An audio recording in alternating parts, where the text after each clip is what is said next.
exactly what part of the city was hit? It's from the glass plant on east. Everything east of that is level, and the glass plant is gone.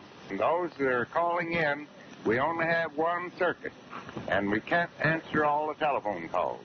Before a tornado hit Udall in 1955, the storm got its start about 40 miles south in Blackwell, Oklahoma. It killed 20 people there and another 80 in Udall. I was driving around town before the storm hit, and it started hailing.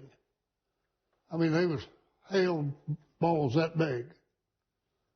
And I picked some of them up. I had a boy riding with me, a friend of mine. And we took him out to his folks' place. And his dad stuck his head up out of the cellar. And he said, "Get down here." And I said, "Well, there's a train on the tracks." He said, "There's no tracks over there." It was a tornado coming through town. My name is Wayne Purdy. I saw the chief of police there, and he sent me up north of there to check on this one house. We got there, and there was a woman there. We took a closet door and carried her away from the house down to the hospital.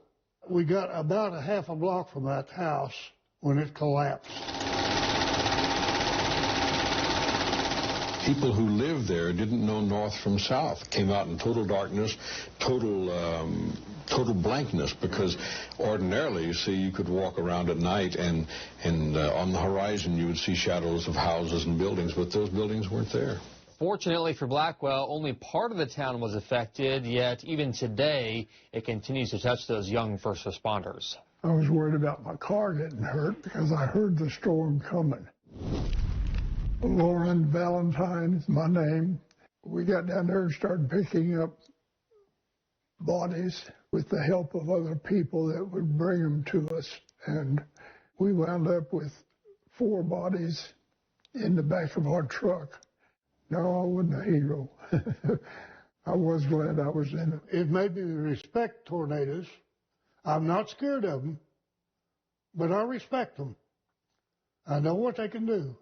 As time has moved along, a lot of survivors from the tornado have passed, but places like the Historical Society have documented a lot of the facts, but a few others have come along to tell the story of that unforgettable night.